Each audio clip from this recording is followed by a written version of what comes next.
Captain Jake Morrison stared at the screen showing the edge of Earth's solar system. 3 massive ships hung in space like dark metal mountains.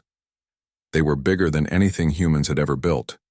Each one could hold a small city inside it. How long have they been there? Jake asked his second officer, Lieutenant Ryan Bell. 6 hours, sir. They appeared out of nowhere. No warning, no signals before they arrived. Jake rubbed his tired eyes. He had been awake for 18 hours straight. Since the alien ships showed up, Earth Defense Station Alpha was humanity's first line of protection, floating in space between Earth and Mars. It was supposed to watch for asteroids and space junk. Nobody had built it to face alien visitors. Dr. Lisa Kane walked onto the bridge, carrying a coffee cup and a stack of papers.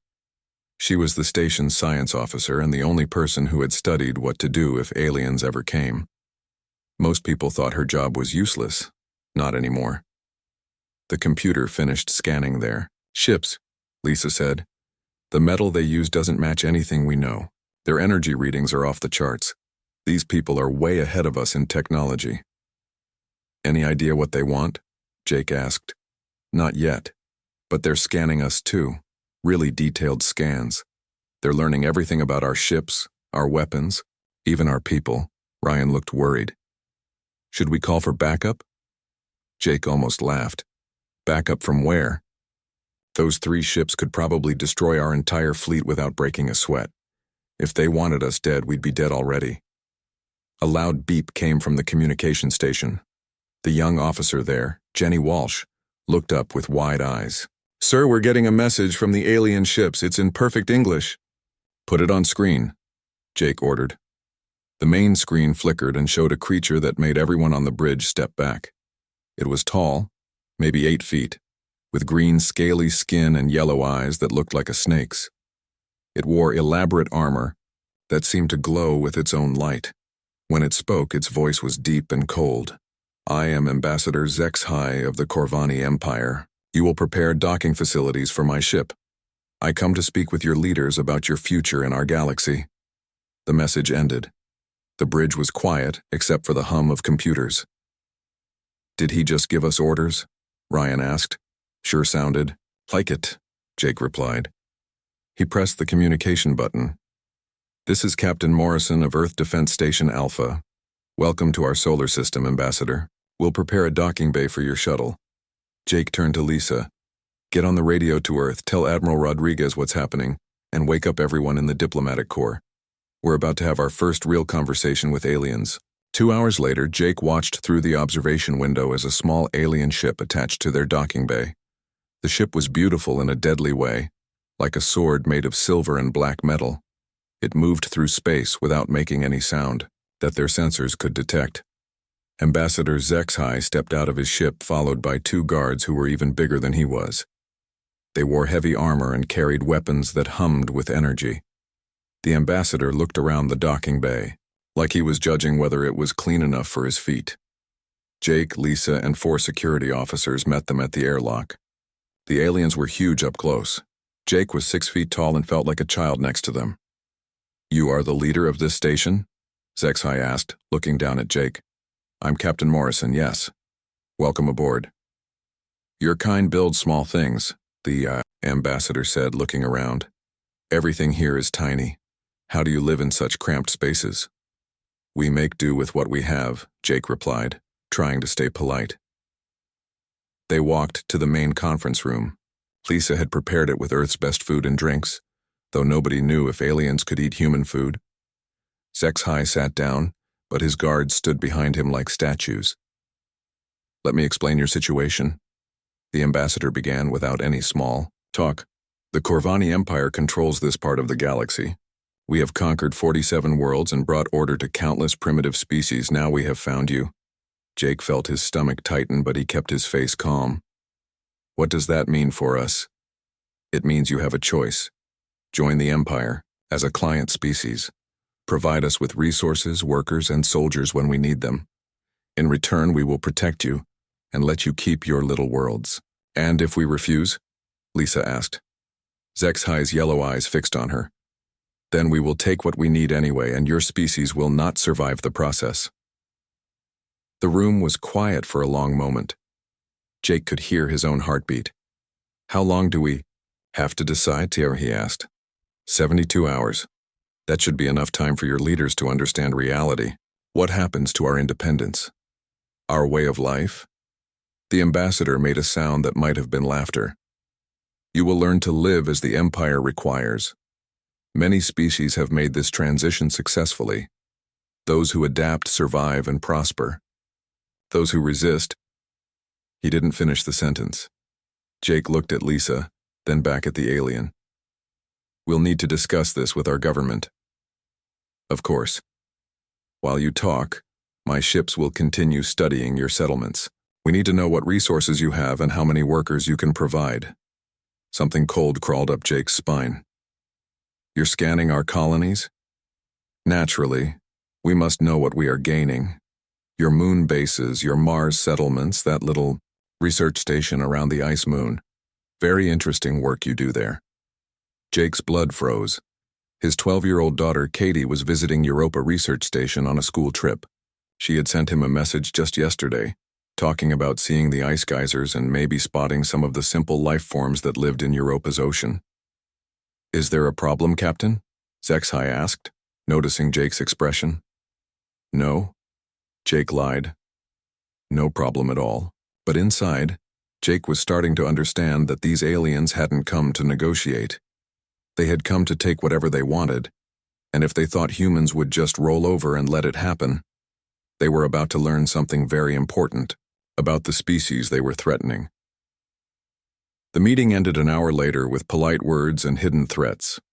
As soon as the aliens left, Jake was on the emergency channel to Earth, Mars, and every human settlement in the solar system. The 72-hour countdown had begun, but Jake had a feeling it wouldn't take that long for things to go very, very wrong. 48 hours into the countdown, Jake Morrison had not slept. He sat in his command chair watching the alien ships through the main screen. They had moved closer to Jupiter and its moons. Much closer. Sir, we're getting reports from Europa Station, Lieutenant Ryan Bell said, his voice tight with worry. Director Amy Foster says the alien ships are doing detailed scans of their facility. Jake's hands gripped the arms of his chair. Katie was down there with 30 other kids on their school trip. They were supposed to be learning about space exploration and the search for life. Instead, they were being studied like lab rats. Doctor, Lisa Kane looked up from her computer. The scans are incredibly detailed, Jake. They're not just looking at the buildings. They're counting people, studying our equipment, even looking at our food supplies. It's like they're making a shopping list, Ryan said quietly. Jake opened a communication channel to Europa Station. Director Amy Foster's face appeared on screen. She was a tough woman in her 50s who had run the research station for 10 years. But today she looked scared. Jake, thank God. These alien ships have been circling us for 6 hours. My people are getting nervous. The kids are asking questions I don't know how to answer. How's Katie doing? Jake asked. She's being brave, like her father, but she knows something's wrong. All the kids do. Before Jake could answer, alarms started blaring throughout the station. Jenny Walsh at Communications turned pale as she read her screens. Captain, the alien ships just launched smaller craft. Dozens of them. They're heading for Europa Station, Mars Colony, and the lunar bases. Jake's heart stopped. Amy, are you seeing this? Amy's face on the screen showed pure terror as she looked at something off camera. Oh God, Jake. There are ships coming right at us, fast. The communication cut to static. Get them back, Jake shouted. Jenny worked frantically at her controls. I can't, sir. Something's jamming all communications to the colonies. Jake stood up, his mind racing. The 72 hours weren't up yet. The aliens had lied. This wasn't a negotiation. It was a trap to keep Earth's defenses focused on the wrong place while they attacked the outer colonies. Ryan, get me Admiral Rodriguez on emergency channel.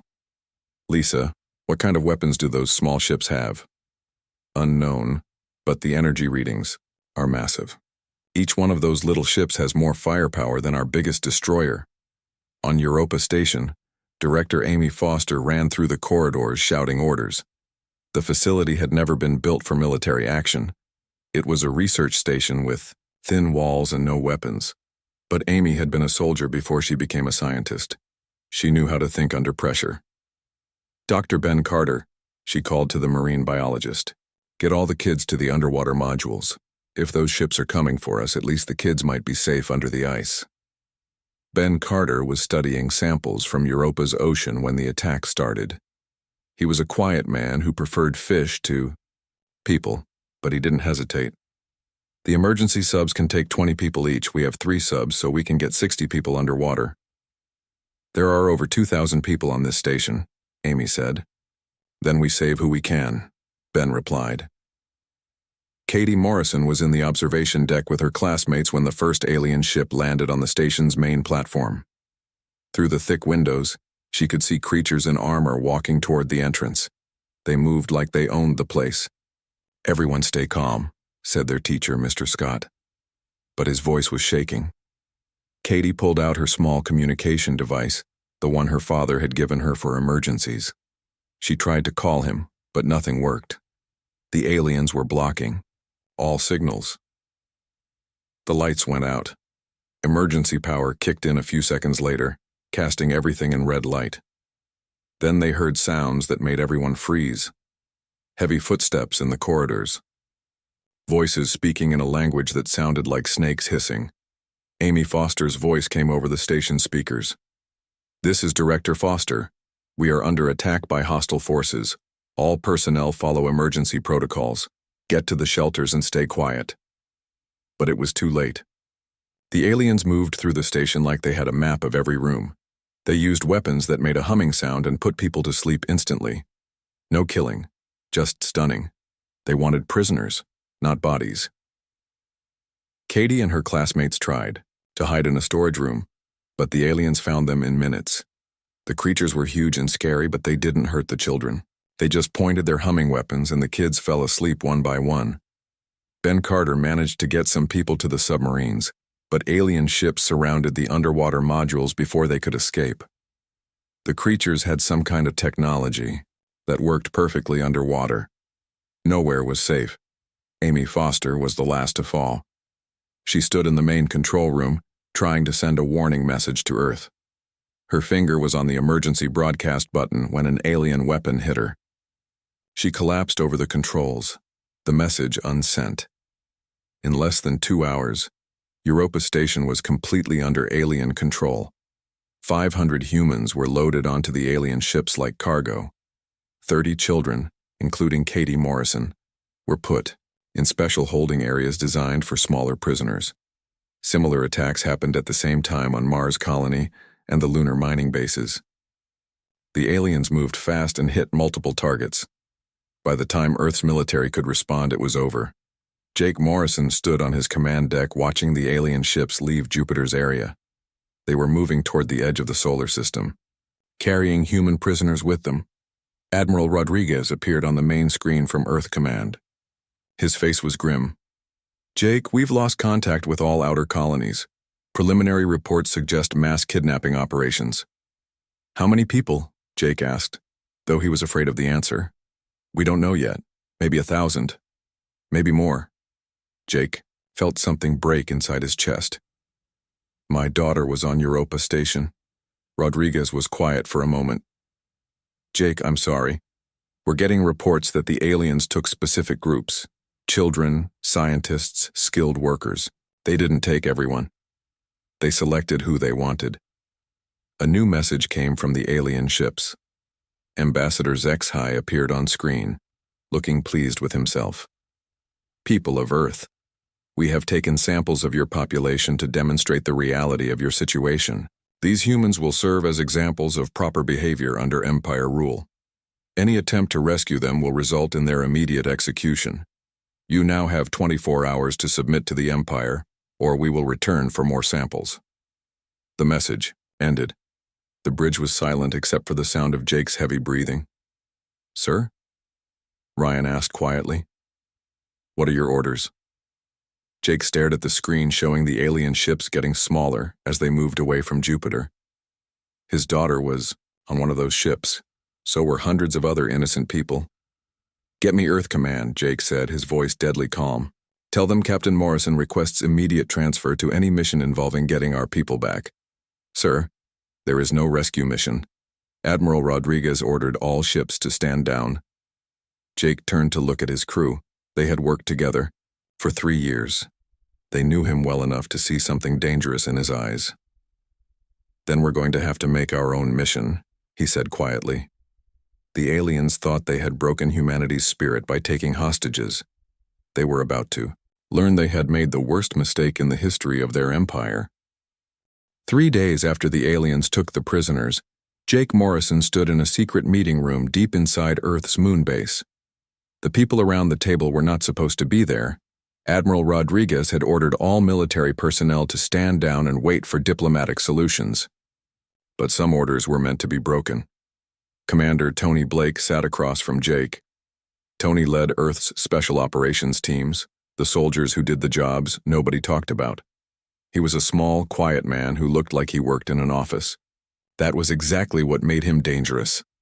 The alien ships jumped to faster than light travel 6 hours ago, Tony said, reading from a tablet. Our long-range sensors tracked them for as long as possible. Dr. Alex Murphy thinks he can figure out where they went.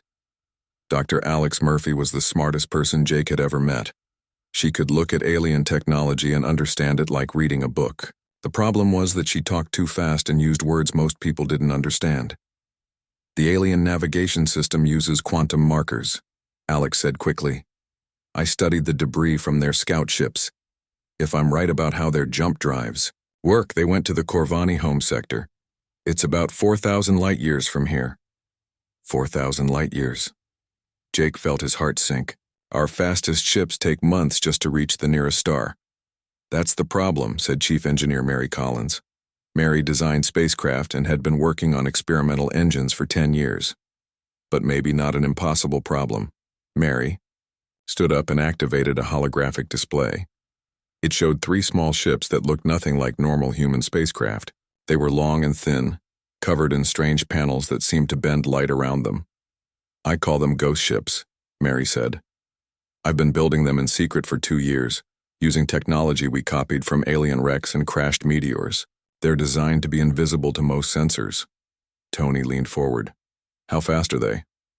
Fast enough to make the trip in 3 weeks if everything works perfectly. Big if, though. I've never tested them for long-distance travel. What about weapons? Jake asked. Almost none, Mary admitted. These ships are built for stealth and speed. They can carry 6 people each with enough supplies for a month. If you get into a real fight, you're dead. Jake looked around the table. So we're talking about 18 people in 3 untested ships traveling to the most dangerous part of the galaxy to attack the home base of an empire that just kicked our teeth in. Pretty much, Tony said. And if we get caught, Earth will deny we ever existed. Definitely. Jake was quiet for a long moment. He thought about Katie, probably scared and alone on some alien prison ship. He thought about the other kids, the scientists, all the innocent people who were counting on someone to come for them. What are the odds we succeed? He asked Alex. Alex looked uncomfortable. Honestly, less than 1%. The Corvani have been conquering planets for hundreds of years. Their technology is centuries ahead of ours. Their military could destroy Earth's entire fleet without breaking a sweat. But Jake could tell there was more. But they've never fought humans before. Every species they've conquered gave up when they saw how powerful the Corvani were. They've never had to deal with enemies who refuse to quit. Tony nodded. That's our only advantage. They think like conquerors, not like people who have to survive against impossible odds. We come from a world where everything tries to kill us. They come from an empire where everything bows down to them. Mary pulled up another display showing the interior of the ghost ships. I can have the ships ready in 48 hours. But I need to warn you, the life support systems are basic. The food is terrible. The sleeping quarters are smaller than closets. And if anything breaks, you probably can't fix it. Sounds like my first apartment, Tony said with a grin. Jake made his decision. Who else is going? I've got 5 volunteers from my special ops team, Tony said. All of them have family members who were taken. Ryan Bell asked to come and Dr. Lisa Kane says she needs to study the aliens up close. And the other ships? I'm taking one, Mary said. Someone needs to be there who understands the technology. My team includes 2 engineers and 3 pilots who are either very brave or very stupid. Dr. Alex Murphy raised her hand. I'm going too. You'll need someone who can hack alien computer systems. Jake looked at each person around the table. They all knew this was probably a suicide mission. They all knew Earth would disown them if they were caught. They all knew the smart thing to do was wait for the diplomats to work something out, but none of them were willing to abandon the prisoners. When do we leave? Jake asked. Tomorrow night, Mary said. I need 1 more day to finish the stealth systems. They spent the next 6 hours going over plans. The ghost ships would have to avoid all Corvani patrols on the way to their home sector. Once there, they would need to find the prison ships without being detected. Then they would have to somehow rescue 500 prisoners and escape. It's not a plan, Tony admitted. It's barely even a hope. It's what we've got, Jake replied. The meeting broke up near midnight. Jake walked back to his quarters alone, thinking about what they were about to attempt. Every logical part of his mind said they were going to die, but there was another part, a deeper part, that didn't care about logic. Katie was out there somewhere, probably wondering if anyone was coming for her. The other prisoners were probably losing hope, thinking they had been abandoned. The aliens thought they had won by taking hostages. They were about to learn something important about humans. When you take someone's family, you don't get surrender. You get everything that species is capable of, and you get it with no limits and no mercy. Jake opened his personal computer and began recording a message. Katie, if you ever see this, I want you to know that I'm coming for you. I don't care how far they took you or how dangerous it is. I'm coming and I'm bringing friends. Hold on, sweetheart, Daddy's on his way. He saved the message but didn't send it. Communications were still being monitored. But someday, when this was over, he wanted her to know that he had never stopped trying to reach her. The next evening, 3 ghost ships launched from the dark side of Earth's moon. They accelerated quickly and jumped to faster-than-light travel, heading toward a part of the galaxy where humans had never gone. On Earth, Admiral Rodriguez reported to the government that no rescue mission existed. Officially, no human ships were traveling toward Corvani space. Officially, Earth was still trying to negotiate for the prisoners' release. But deep in space, 18 humans were beginning the longest and most dangerous journey in their species' history. They carried advanced technology, desperate courage, and something the Corvani had never encountered before. They carried the fury of a Deathworld species whose family had been threatened. The Corvani Empire was about to discover what that meant. 2 weeks into their journey through space, Jake Morrison's rescue team had learned things about themselves they never expected. The ghost ships were holding together, barely. The food tasted like cardboard. The sleeping spaces were so small that tall people had to curl up like babies. But they were still alive, still moving toward Corvani space and still invisible to enemy sensors. Jump complete, announced pilot Eddie Nash from the lead ship. We're now in the outer edge of the Corvani home sector. Jake floated in the tiny command area of his ship, looking at the star maps Dr. Alex Murphy had created. Red dots showed known Corvani military bases. Yellow dots showed patrol routes. Green dots showed possible locations for prison planets. Alex, any luck tracking the prison ships? Jake asked over the communication system. Maybe, Alex replied from the second ship. I'm picking up communication signals that match the patterns we recorded during the attack. But Jake, there are a lot of ships out here. This isn't just a military sector. It's like an entire civilization. Through the small windows of his ship, Jake could see lights in the distance. Space stations, orbital factories, massive ships moving between planets. The Corvani Empire was bigger than anything humans had imagined. Tony, what's your team's status? Jake called to the third ship. Cramped, hungry, and ready to hurt someone, Commander Tony Blake replied. My people are getting tired of hiding. We want to hit something. Not yet, Jake said. We need more information first. But even as he said it, Jake felt the same frustration. They had traveled 4,000 light years and were still no closer to finding Katie and the other prisoners. On the prison planet Kethmora, the captured humans were learning things about their alien captors. Slave Master Vectar had managed, conquered species for 30 years. He knew how to break the spirit of any creature, take away their hope, separate them from their families, give them just enough food to stay alive, and make them work until they were too tired to think about escape. It worked on every species the Corvani had ever captured. It was not working on humans. Former Marine Carl Davis had become the unofficial leader of the human prisoners.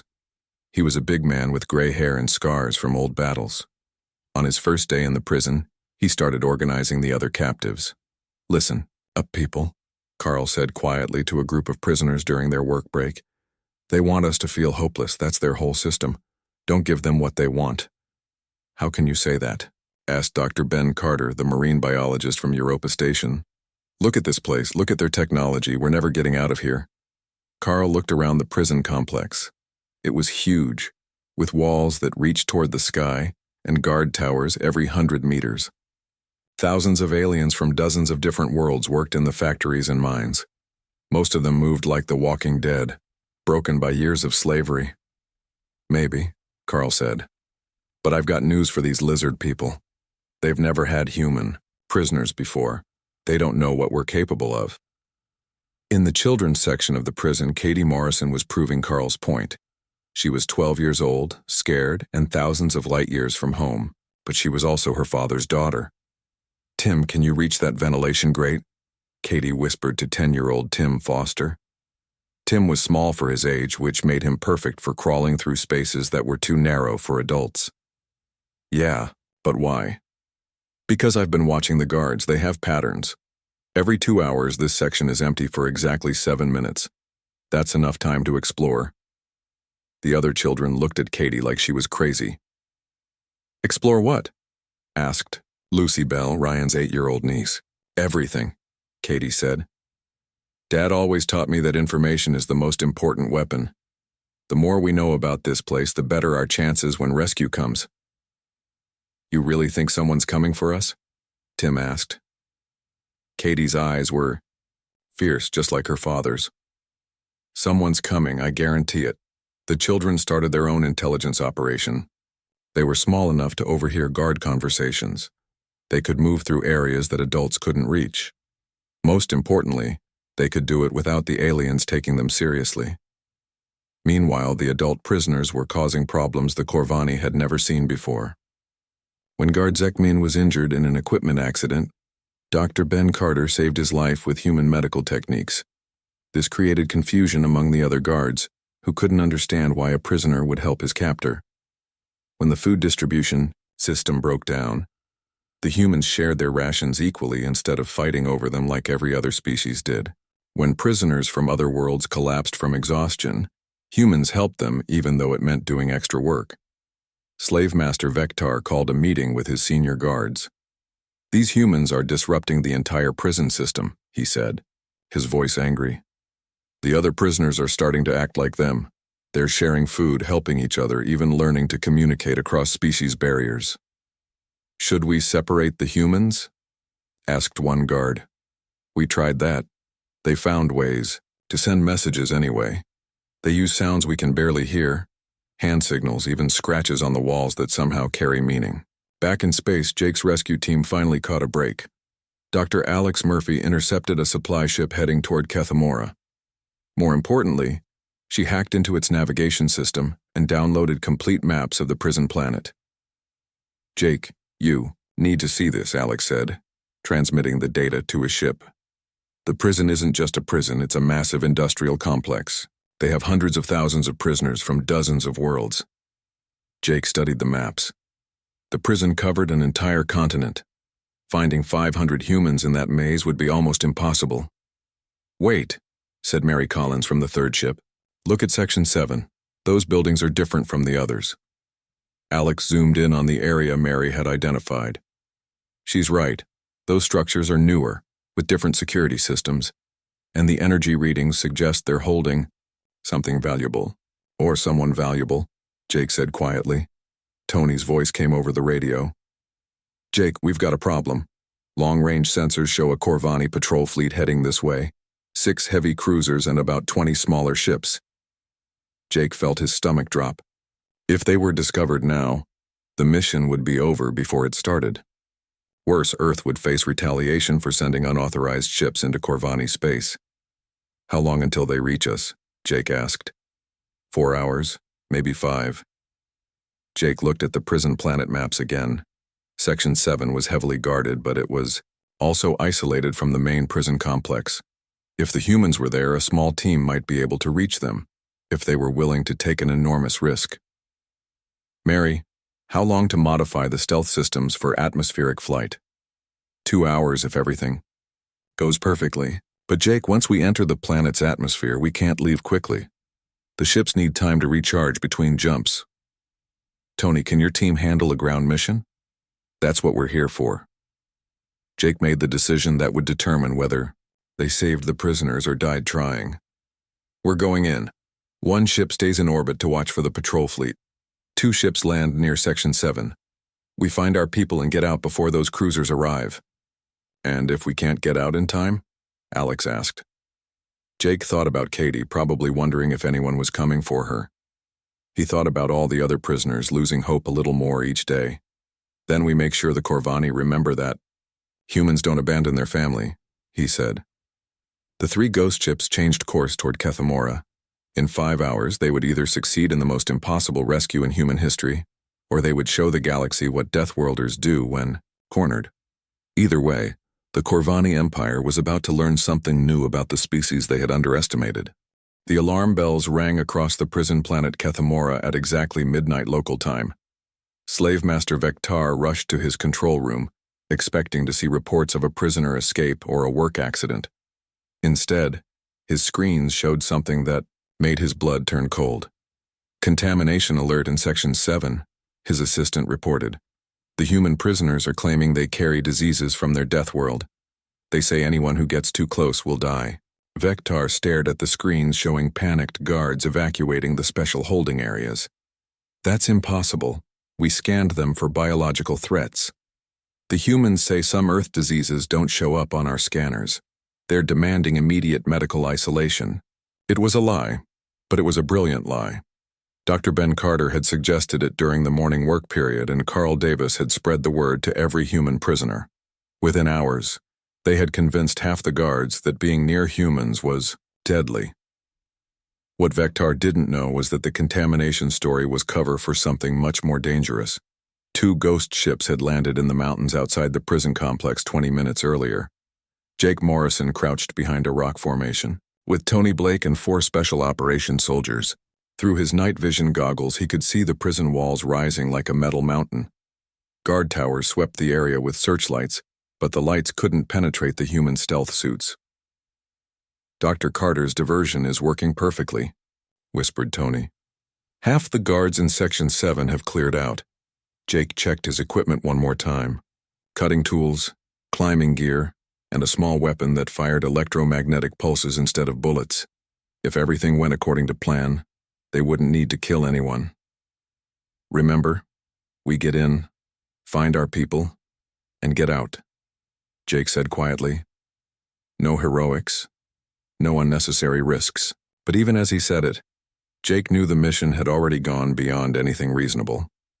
They were 18 humans attacking a prison complex that held hundreds of thousands of aliens. The only reason they had a chance was that nobody expected them to try. Inside the prison, Katie Morrison heard the alarms and knew something was happening. She had spent 3 weeks learning the patterns of prison life. Alarms at midnight meant either an escape attempt or an attack from outside. Everyone, stay calm, she whispered to the other children in her cell. Whatever's happening, we need to be ready to move. Tim Foster pressed his ear to the wall. I can hear guards running in the corridors. They sound scared. Good, Katie said. Scared guards make mistakes. In the adult section, Carl Davis was organizing the prisoners for something they had been planning since their second day in captivity. The humans had never intended to just sit and wait for rescue. They had been preparing for this moment.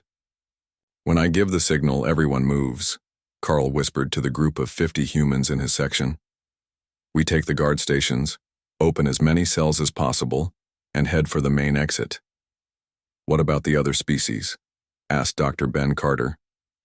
We can't just leave them here. We're not leaving anyone, Carl replied. But the humans have to lead the way. We're the only ones crazy enough to fight back. Outside the prison walls, Jake's team reached the base of Section 7.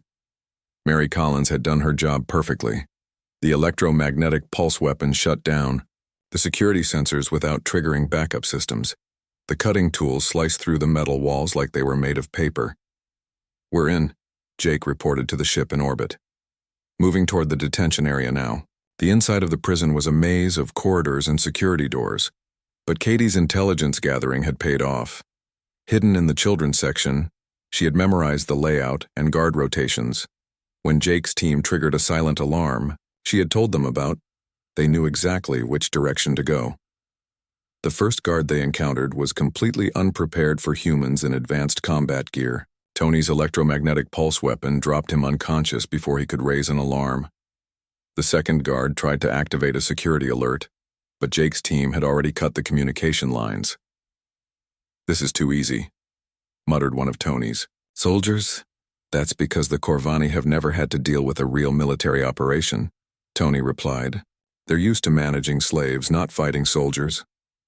They reached Section 7's main holding area, just as Carl Davis's prisoner revolt began. The sound of breaking metal and shouting voices echoed through the prison complex. Emergency lights flashed red as the main security system went into lockdown mode. Jake kicked open the door to the children's detention area and saw 30 young faces looking back at him. Katie stood at the front of the group and Jake felt his heart nearly stop with relief. Hi, Dad, Katie said calmly. We've been waiting for you. How did you know we were coming? Jake asked as he cut through her restraints. Because you're my father and you never leave family behind. The reunion lasted only seconds. Tony's voice crackled over the radio. Jake, we've got problems. The patrol fleet just dropped out of faster-than-light travel. 6 heavy cruisers, heading this way. Jake looked around the detention area. 30 children plus the adult prisoners Carl was freeing, plus thousands of other aliens who deserved freedom. They couldn't save everyone, but they couldn't abandon anyone either. Katie, can the other kids move fast? We've been exercising every day preparing for this, she replied. Tim's got maps of all the maintenance tunnels. Lucy knows which guards are the laziest. We're ready. That was when Jake realized something that made him proud and terrified at the same time. The children hadn't just been waiting for rescue, they had been planning their own escape. Carl, how many humans can you get to the main exit? Jake called. Over the radio. All of them, plus about 200 aliens who are willing to fight their way out. Jake made a decision that changed everything. Instead of a quiet extraction, they were going to attempt the largest prison break in galactic history. Mary, bring both ships to the main courtyard. We're not just rescuing our people, we're emptying this place. Jake, that's impossible. Those cruisers will be here in 30 minutes. Then we better work fast. What happened next became legendary throughout the galaxy. 500 human prisoners, led by children who had mapped every weakness in the prison, broke out of the most secure facility in Corvani space. They freed thousands of aliens from dozens of worlds. They stole ships, weapons, and enough supplies to start their own fleet. But most importantly, they sent a message that echoed across every world in the Corvani Empire.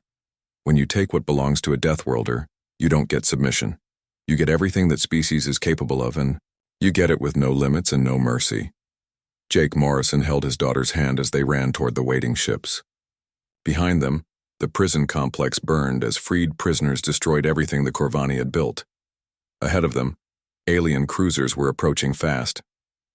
Dad, are we going to make it? Katie asked. Jake looked at his daughter, then at the army of freed prisoners following them, then at the ships that would carry them home. Sweetheart, we already have. The Corvani just don't know it yet.